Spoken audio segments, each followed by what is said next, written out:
Bom dia. Unidos a Cristo. E o tema da lição do trimestre, que está terminando a semana que vem, é a doutrina da expiação. Como nós estudamos durante a semana, a doutrina da expiação, o plano da salvação, é ilustrado de forma clara e perfeita através do santuário. O santuário terrestre foi uma ilustração para o povo de Deus no antigo Israel do plano que Deus designou para a salvação do homem. A expiação, irmãos, é nada mais, nada menos do que a salvação. O processo através do qual Deus ele vai restaurar o homem aquilo que ele era antes da queda. Nós aprendemos durante essa semana que a expiação e o plano da salvação em si, que é realizado através do ministério de Cristo, sua vida e morte aqui no mundo quando ele esteve 2000 anos atrás, e também sua obra no santuário celestial, não é apenas para a salvação do homem. A expiação, inclusive, esse é o tema da semana que vem, da lição da escola sabatina. Semana que vem, o título da lição é A Expiação e a Harmonia Universal. Como nós estudamos ontem com o pastor Kang, acerca do homem designado, e o papel dos 144 mil no plano da salvação, que teve também uma ilustração no santuário terrestre, o propósito de Deus na expiação não é apenas salvar o homem, é purificar o universo do pecado. E o processo no santuário celestial não é apenas em prol do homem, é em prol do universo.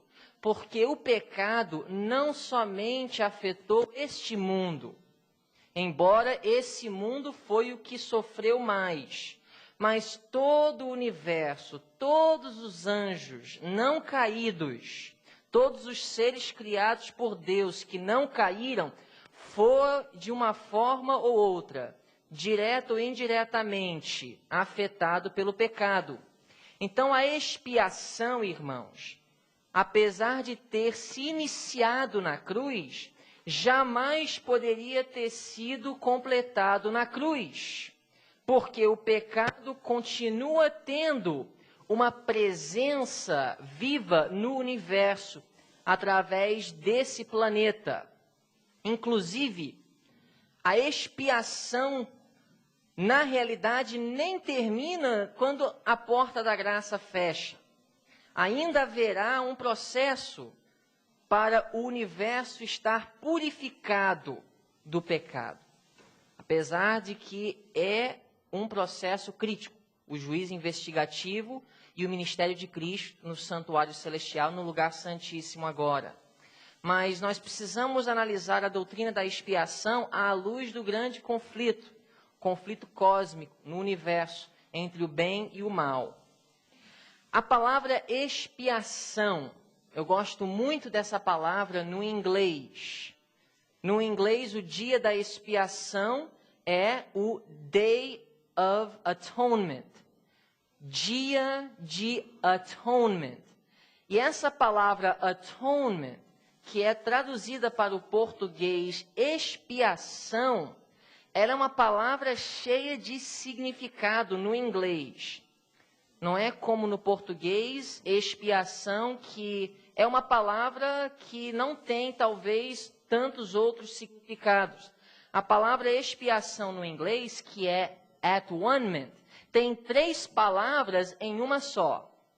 Vocês conhecem, né?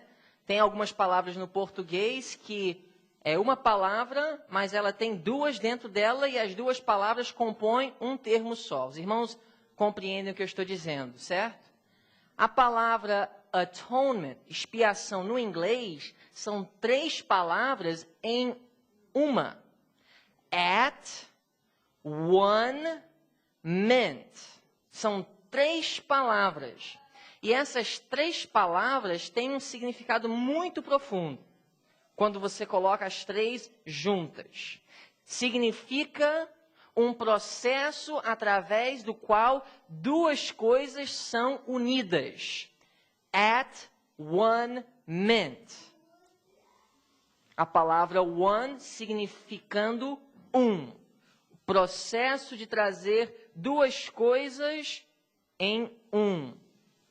E em outras partes da nossa Bíblia, em português, a palavra expiação não é traduzida do inglês at one ment para expiação no português, mas é a palavra reconciliação, que é inclusive uma tradução mais fiel ainda do que expiação ao verdadeiro sentido da palavra. Mas nós não chamamos o dia da expiação, o dia da reconciliação, mas poderíamos, porque a palavra, em sua essência, quer dizer reconciliação. Agora a pergunta é, por que dia da expiação, dia da reconciliação? O que precisa ser reconciliado? O que causou o problema que trouxe a necessidade de reconciliação? Inclusive, essa reconciliação se refere ao quê? Vamos lá. Por que expiação? Por que reconciliação? Vamos encontrar textos bíblicos para as nossas respostas. Por que expiação ou reconciliação?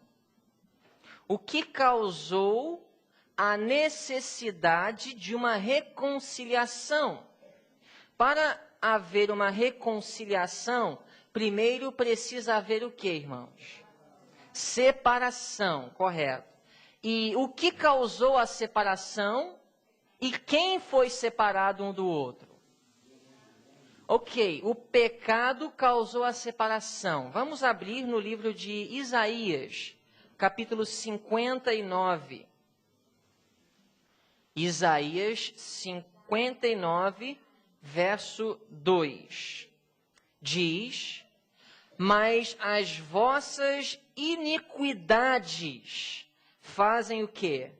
Separação entre vós e o vosso Deus. Então, o que faz separação? O pecado. Então, a expiação ou a reconciliação é o processo através do qual Deus vai restaurar o relacionamento entre Deus e o homem, que foi rompido com o pecado. Agora, o pecado traz para o homem 3 problemas principais. E o tema da lição dessa semana é Unidos a Cristo. E unidos a Cristo é a solução para esses 3 problemas. Os irmãos sabem quais são esses 3 problemas que o pecado nos trouxe? Sim, essa separação. E poderíamos descrever essa separação em 3 categorias. Ok. Morte. O pecado nos traz condenação. Por quê? Porque o salário do pecado, segundo Romanos 6, 23, é o quê? A morte. Então, o primeiro problema que o pecado nos trouxe é a morte, a condenação. Ok? Já foi dito outro. A degeneração, a corrupção de nossa natureza.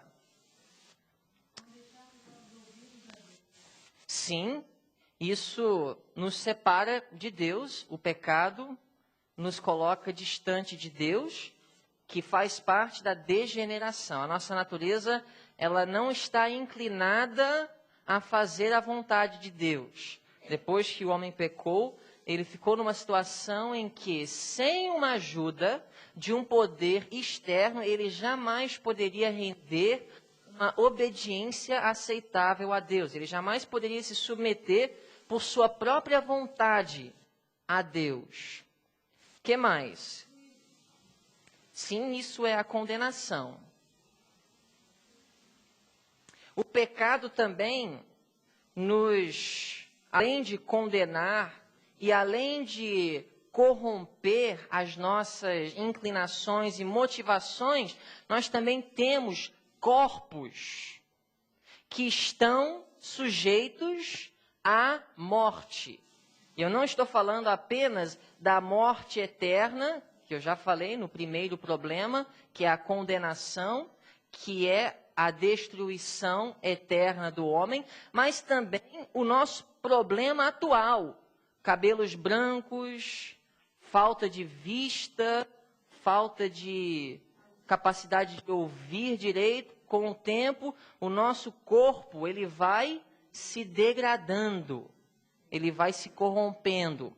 E para esses 3 problemas, Deus tem 3 soluções: justificação, santificação e glorificação. Vamos repetir os 3 problemas: a penalidade ou a condenação de morte eterna, a degradação, a corrupção de nosso ser e os nossos corpos que estão limitados, as doenças e a degeneração do homem em seu estado físico, suas faculdades físicas.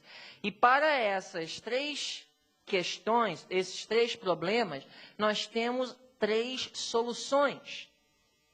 E a expiação, irmãos, é o resumo desses 3 processos através do qual Deus vai reunir a família humana à família celestial e eliminar a separação entre o povo e ele.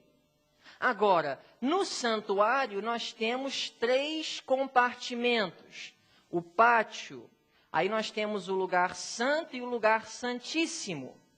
E nesses 3 compartimentos, nós temos essas 3 fases do ministério de Cristo para fazer expiação pelos pecados de seu povo, ilustrado.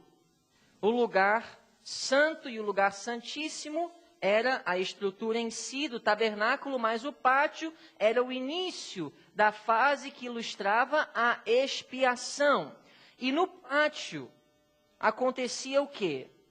O holocausto dos sacrifícios, que era uma representação da morte de Jesus na cruz do Calvário, e isso elimina ou soluciona quais dos problemas anteriormente mencionados? A condenação à morte. Isso fornece a justificação. Nós não temos condições de pagar o preço dos nossos pecados, a não ser que nós mesmos morramos, porque os reclamos da lei do pecador é o quê? A morte. Portanto, sem o sacrifício de Jesus, sua morte em meu lugar, e pela fé aceitar os méritos dele, para que sua justiça seja imputada na minha conta, eu não tenho esperança. O meu destino é morte eterna, porque é a única forma de satisfazer as exigências da lei de Deus que foi quebrantada. Então, mesmo a minha obediência, ela não vai remediar ou solucionar este problema.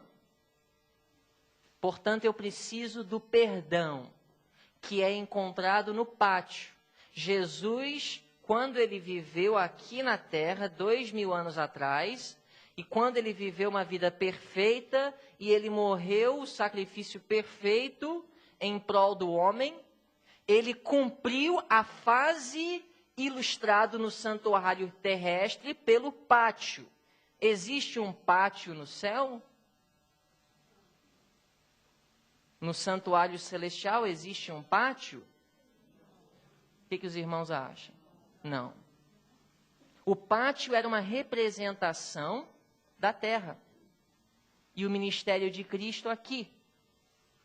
Sua vida e sua morte. Agora, no santuário celestial, existe o lugar santo e existe o lugar santíssimo? Existe. Se nós temos dúvida a respeito disso, irmãos, nós não deveríamos ser adventistas do sétimo dia. Porque essa igreja ela foi fundada sob esta verdade, que em 1844, no dia 22 de outubro, Jesus passou no lugar santo para o lugar santíssimo no santuário celestial. Então, o pátio no santuário terrestre era uma representação da vida e da morte de Jesus. Aí nós temos o lugar santo e o lugar santíssimo. Agora, a morte de Jesus foi o direito que Deus comprou para salvar o homem. Não é a salvação do homem.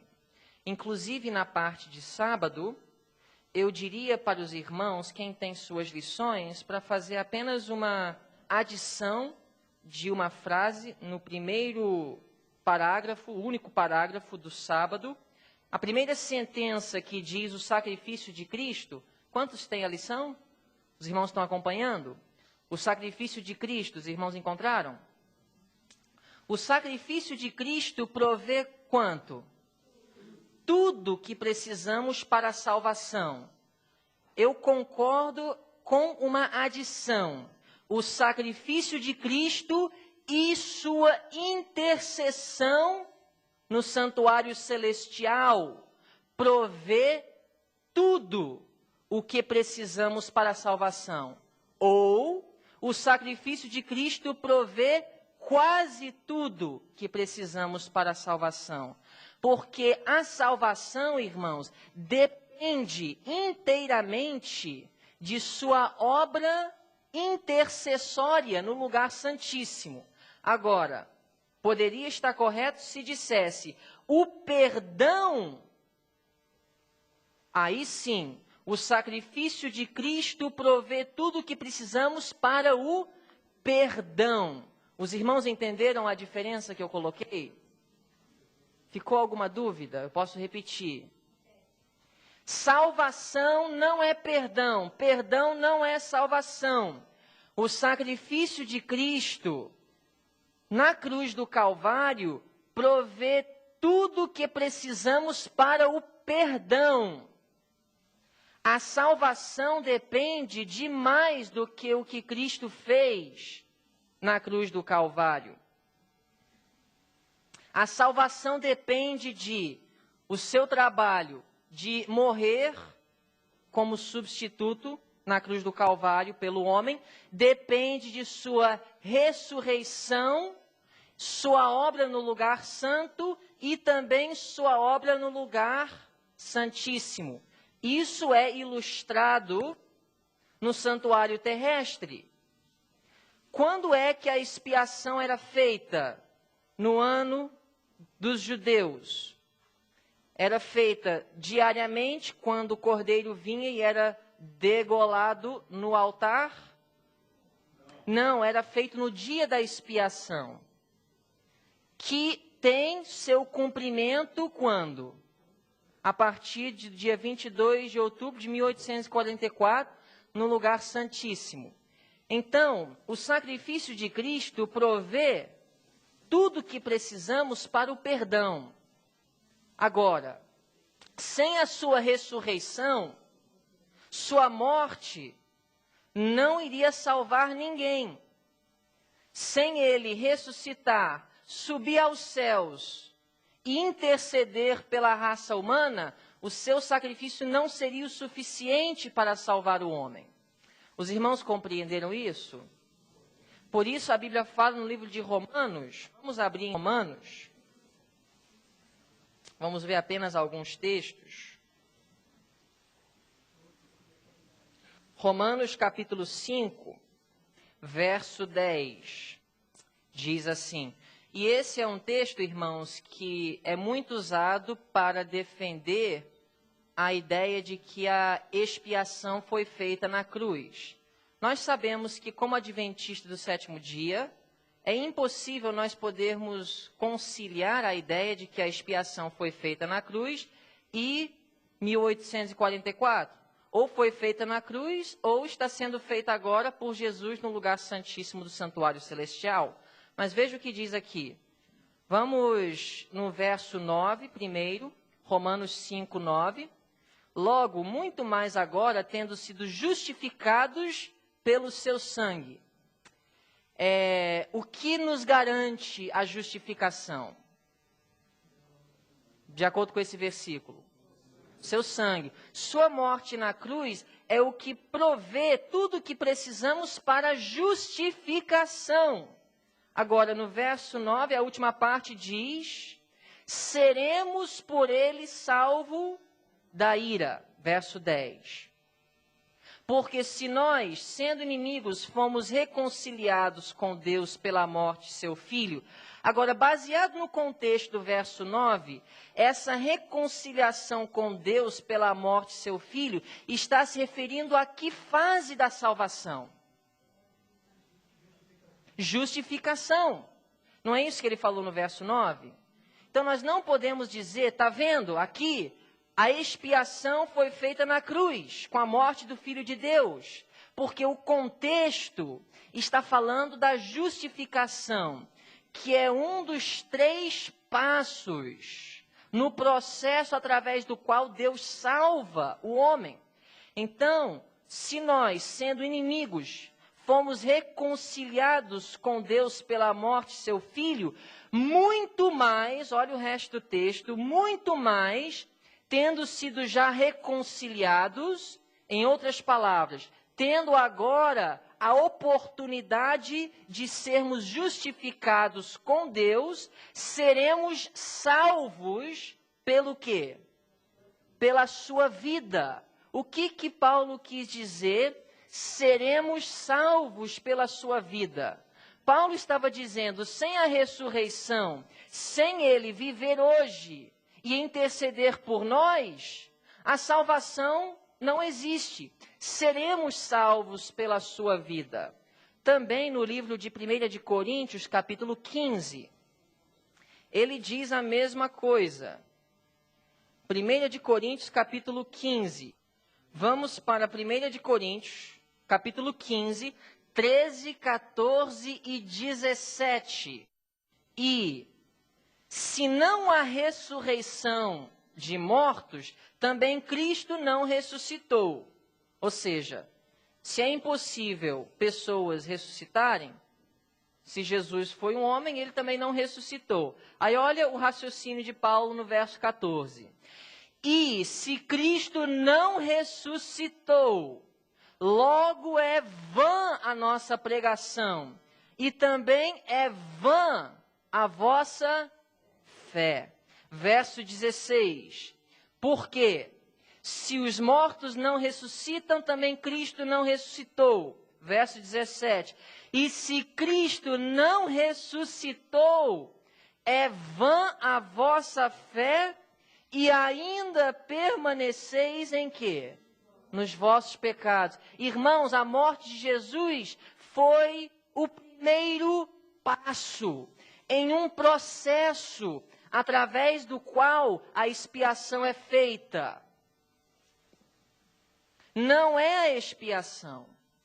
Se Jesus tivesse morrido em meu lugar, mas ele não ressuscitasse para poder subir aos céus e aplicar os benefícios de seu sacrifício, através de sua obra mediadora no lugar santo e também no Santíssimo, todos nós estaríamos perdidos.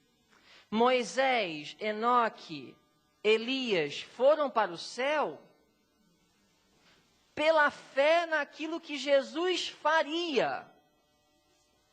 Não somente na sua morte na cruz.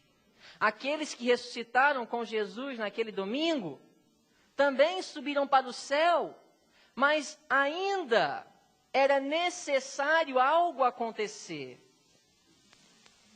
A expiação não tinha sido feita. Por isso que Paulo diz em 2 de Tessalonicenses que Jesus não poderia voltar em sua geração, sem antes que viesse a apostasia, não somente a apostasia, mas a profecia de 2.300 tardes e manhãs, que se cumpriria em 1844. Essa profecia apontava para o grande dia antítipo da expiação. O ministério de Jesus no santuário celestial. Isso não é desprezar a cruz. Irmãos, se Jesus pudesse salvar o homem somente através de sua ministração no santuário celestial, ele não teria de vir à terra e morrer. Ambos são necessários, ambos são fundamentais. Nós não podemos exaltar uma fase mais do que a outra. Uma completa a outra. E os irmãos podem ver no livro Grande Conflito, no capítulo que fala sobre a purificação do santuário, que a irmã White fala a respeito disso. Eu não tenho tempo no momento de compartilhar as citações, mas é muito claro que o ministério de Jesus como sumo sacerdote é tão importante para a nossa salvação como é o seu sacrifício. Isso está claro. Então, irmãos, justificação foi comprado na cruz. Mas agora, precisamos de solução para outro problema. O meu problema não é apenas a penalidade da morte. Quem dera que fosse. Se fosse assim, o perdão já resolveria tudo. Eu já podia ir para o céu. Uma vez que eu fosse batizado, uma vez que eu aceitasse a Jesus e os meus pecados fossem perdoados, eu podia já ir para o céu, sim ou não? O Espírito Santo foi enviado por Jesus, uma vez que ele entrou no lugar santo. E o Espírito Santo é o instrumento através do qual Deus, ele opera no coração do homem a transformação de seu ser. Eu vou repetir uma citação que muitas vezes eu cito. A justiça pela qual somos justificados é o quê? Imputada.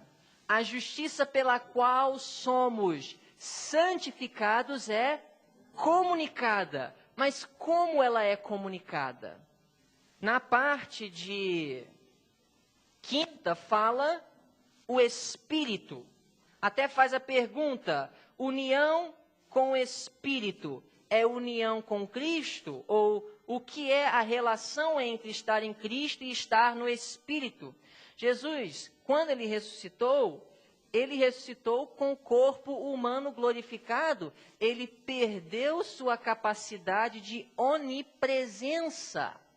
E agora o seu representante aqui na terra, o agente da divindade, que trabalha para a nossa redenção, aplicar os benefícios de seu sacrifício em nosso favor, é o Espírito Santo.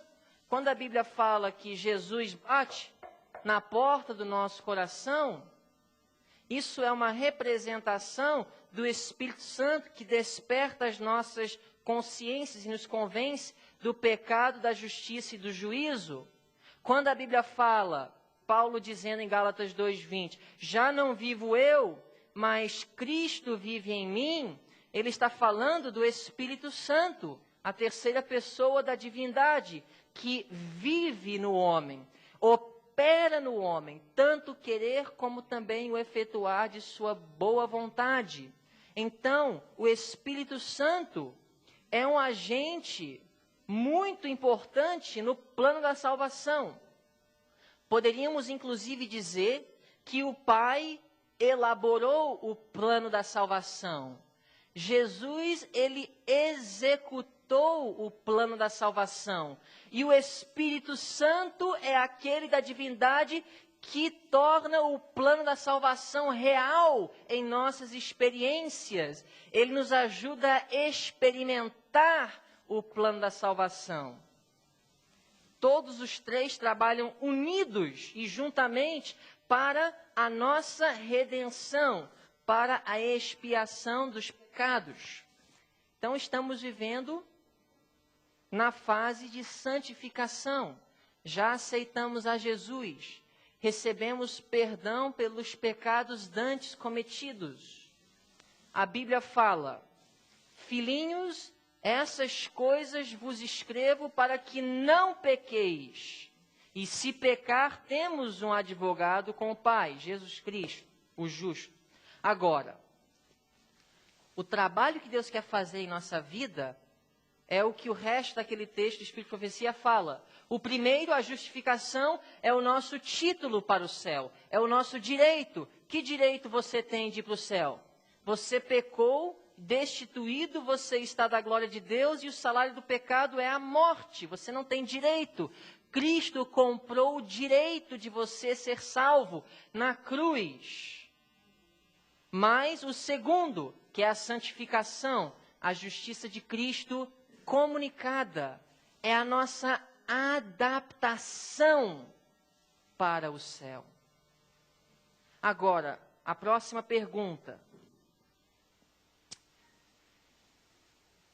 O meu posicionamento diante de Deus depende somente daquilo que Jesus faz por mim ou também daquilo que Ele faz em mim? A minha aceitação, eu vou usar uma palavra mais comum e mais simples de se entender. A minha aceitação com Deus depende de somente o que Jesus fez por mim 2000 anos atrás, ou também depende daquilo que Ele faz em mim. Eu não estou dizendo, irmãos, em relação a Cristo me receber, porque eu tenho que ir até Ele como? Tal qual estou. Porque eu não posso melhorar a minha vida para depois ir até Ele. Porque é Ele, através do Espírito Santo, que vai trabalhar em mim essa melhora. Agora, eu estou falando de aceitação diante de Deus. Eu estou falando de entrada no céu. Eu estou falando de salvação, de expiação. Eu não estou falando de justificação, que é um dos passos no processo. A justificação, eu sei, depende do que Cristo fez por mim, apesar de também depender da minha cooperação através da confissão e do arrependimento. Mas eu estou falando de salvação, irmãos, a aceitação com o céu. Se nós dissermos que a minha aceitação com o céu depende somente do que Jesus fez 2000 anos atrás por mim, e aceitar isso como um fato pela fé já é o suficiente, já basta para eu ser aceito pelo céu, eu estou negando 1844 e o juízo investigativo. Porque o juízo investigativo é o juízo que vai medir o caráter de cada ser humano que professa a Cristo com a perfeita lei moral para determinar quem será aceito e quem não será. Em Apocalipse 22:11, Jesus dirá no final da investigação: quem é justo, continue justo, e quem é santo, continue santo. É nesse momento decisivo que o caso de todos serão, uma vez para sempre, decididos. Agora, Jesus, Ele me aceita tal qual eu estou, é verdade, mas Ele não vai continuar me aceitando nessa mesma condição. Se eu rejeito o trabalho que Ele quer fazer em minha vida, eu estou rejeitando não somente esse trabalho, mas também o seu sacrifício, porque é um pacote completo. Eu não posso apenas aceitar o que Ele fez por mim e rejeitar o que Ele faz em mim hoje. E o que Ele faz em mim hoje, através do Espírito Santo, é me convencer do pecado, da justiça e do juízo. E Ele não somente me convence do pecado, me trazendo a maravilhosa luz de sua vontade, mas Ele também me dá o poder de quebrar as cadeias que me deixaram escravizadas por toda a minha vida. A graça de Cristo, irmãos, não é uma licença para continuar pecando. É o poder de Deus para salvar. A Bíblia fala que nós somos salvos pela graça, mediante a fé. Salvos de quê? Somente da condenação do pecado? Isso seria uma salvação parcial, incompleta. Quando Efésios 2:8 fala que eu sou salvo pela graça, está falando que eu sou salvo da penalidade do pecado, do poder do pecado e da presença do pecado, pela graça, mediante a fé. Agora, fé abrange também esses 3 passos. Fé no que Cristo fez por mim 2000 anos atrás. Eu acredito que Jesus morreu em meu lugar. É um consentimento da minha parte, é uma aceitação em um fato que eu não vi, mas aceito pela fé.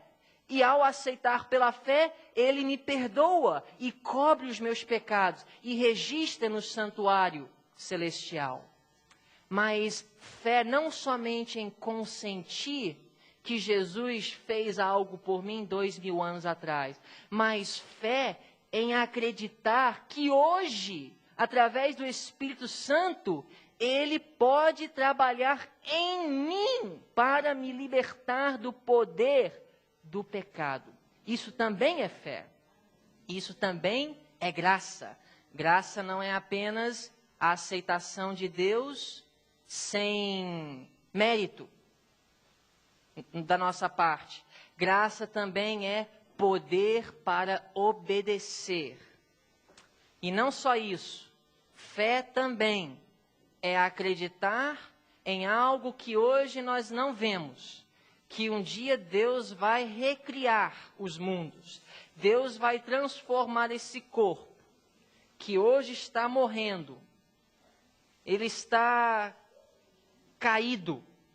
Ele está precisando de uma transformação, uma glorificação. A fé é a esperança e o firme fundamento das coisas que não se vê. Correto. Muito obrigado, irmãos. Então, a fé, para nós podermos desfrutar da expiação, da salvação de Cristo, é crer no sacrifício em nosso favor. Sem Ele, todos nós estaríamos perdidos. Nós não merecemos. Ele morreu por nós, ainda que éramos inimigos. É fé que o Espírito Santo, apesar de nosso pecado, pode nos libertar, não importa qual seja o pecado. Onde abundou o pecado, superabundou a graça. Isso é fé. E fé também que Deus vai recriar todas as coisas, inclusive o meu corpo. Essa é a doutrina, irmãos, da expiação. E Deus ele vai purificar o universo do pecado. Isso não acontece na segunda vinda de Jesus, porque os salvos vão chegar no céu com muitas dúvidas. E Deus vai passar 1000 anos tirando todas as dúvidas. E isso também é importante para purificar o universo do pecado.